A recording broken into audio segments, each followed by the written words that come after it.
Hello guys, this is Kuya Nick at welcome po sa ating podcast na may pinamagatang The Boiling Point.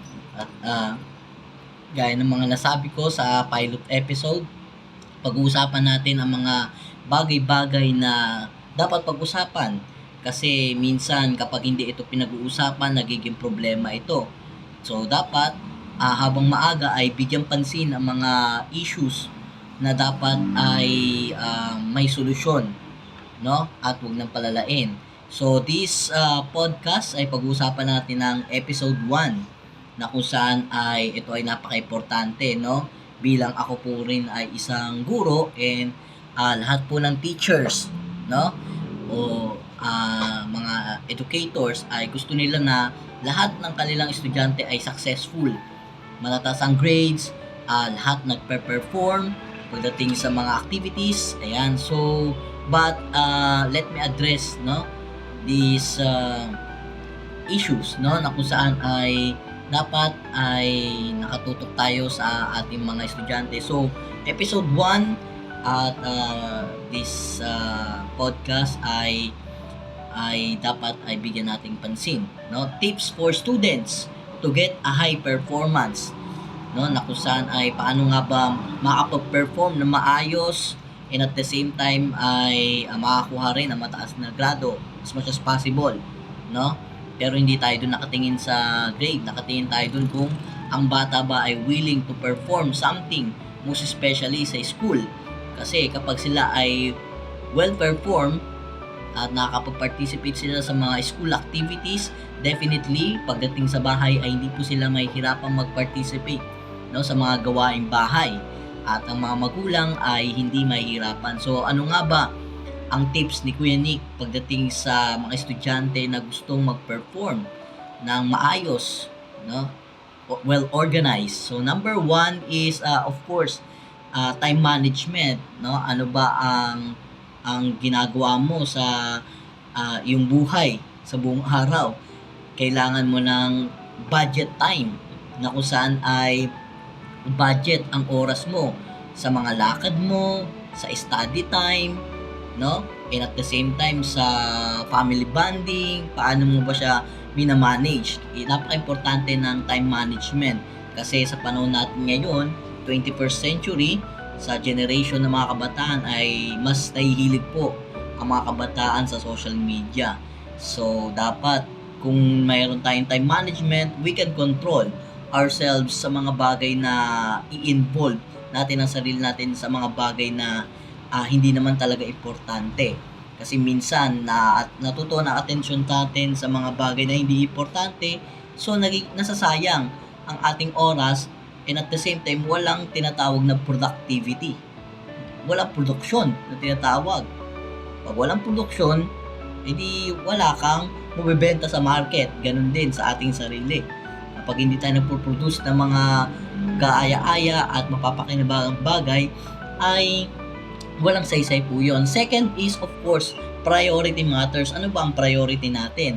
Of course, bilang estudyante, priority natin ang mga gawain sa schools, mga assignments, projects, reviews, pagdating ng quizzes, at mga exams, actually, siyempre, parte din ng inspire tayo na mag-aral yung mga love life, friendship, okay, family, of course, napaka-importante yun. But, the first thing that you need to answer is, what is your priority? Of course, makapagtapos ng pag-aaral, makagraduate with high grades or flying colors ang inyong mga card, di ba? That's the reality.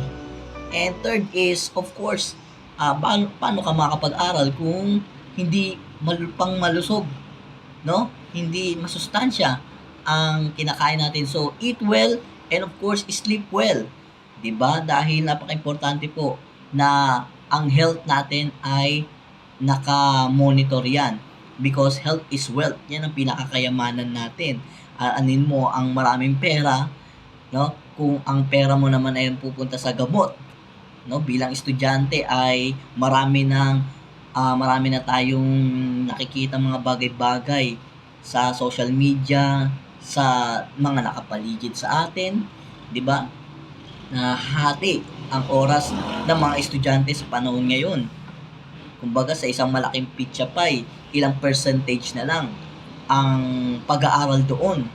Minsan, ang mga estudyante ay as long as nakakaabot sa deadline, para sa kanila ay learning na yon. Of course, kailangan linawin natin yan, mga parents and teachers.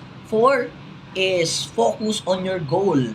'Di ba? Kung ikaw ay grade 7, of course gusto mo makatungtong ng grade 8. 'Di ba? Gusto mo makatungtong ng grade 9. O ikaw ay grade 8 or o ikaw naman ay college, gusto mo makapagtrabaho ng maayos. So bilang estudyante, focus on your goal. Kasi kapag hindi ka nakapokus sa goal mo, meron tayong isinasantabi. At yun ay ang honor ng ating mga magulang, ng mga nagpapaaral sa atin. Hindi ba? Aminin na natin yan, students, no? Mga mag-aaral na kung saan ay utang po natin ang ating kinabukasan sa ating mga magulang, sa mga kamag-anak, kung sino man ang sumusuporta sa atin sa pag-aaral. Ngayon, mas lalo kang magsikap kung sarili mo mismo ang sinusuportahan mo, working student ka. Hindi ba? Huwag mong hayaan na kung ikaw ay working student, and I salute you, okay yan, na pinagsisikapan mo ang iyong pag-aaral sa pamagitan ng pagtatrabaho. But the point there is na huwag sanang masakripisyo ang pag-aaral dahil sa ikaw ay kumikita na ng pera. Kikitain mo rin yan, mas malaki pa, if you graduated sa school, college, no? Naging professional ka. And last but not the least, ito ang pinaka-importante, lean unto God, no? Ibig sabihin ay kahit malakas ka, kahit ikaw ang pinakamatalino sa school ninyo, but kailangan mo ipagpasalamat pa rin na ibinigay sa iyo yang husay na yan, galing na yan ng Diyos. 'Di ba? Tinuruan tayo in the Old Testament, Proverbs, 'di ba? Huwag tayong manalig sa sariling kakayahan lang natin, kundi doon sa nagbigay. 'Di ba? 'Yun ang Panginoon natin, na siyang lumikha ng lahat, na nagbigay sa atin ng wisdom, ng talino para makuha natin kung ano yung mga gusto natin makuha. Although we have free will, but as a student, no, dapat ay humingi ka rin ng tulong sa mga kaibigan mo, sa parents, sa mga kakilala mo na makakatulong sa iyo, dahil minsan kapag may mga problems, mga challenges na hinaharap mo, tapos gusto mo ikaw lang ang mag-solve, mabigat 'yon, no? Tayo po ay social beings. Ibig sabihin ay whether we like it or not, no, kailangan natin ng ating kapwa. No man na nag-iisa sa island, no man is an island, 'di ba? Walang sino man ang nabubuhay para sa kanya, para sa sarili lamang. So, yan po, tips for students to get a high performance. 5 tips po yan na kung saan ay tayo po ay magkakaroon ng tsansa na pag tayo ay pumasok sa school at nasunod natin itong 5 tips ay sigurado yan, no? Mataas ang mga performance mo in every subject. Kasi na-manage mo, and at the same time ay may controlling factor na ginagawa ka at na nagkaroon ka ng schedule. Okay, so mga students sa iba't ibang part ng Pilipinas ay number 1, time management. Number 2, priority matters. Number 3, eat well, sleep well. And 4, focus on your goal. And 5 is lean unto God. Yan, God first. Hindi ba? So, yan po ang episode 1 ng ating podcast na The Boiling Point.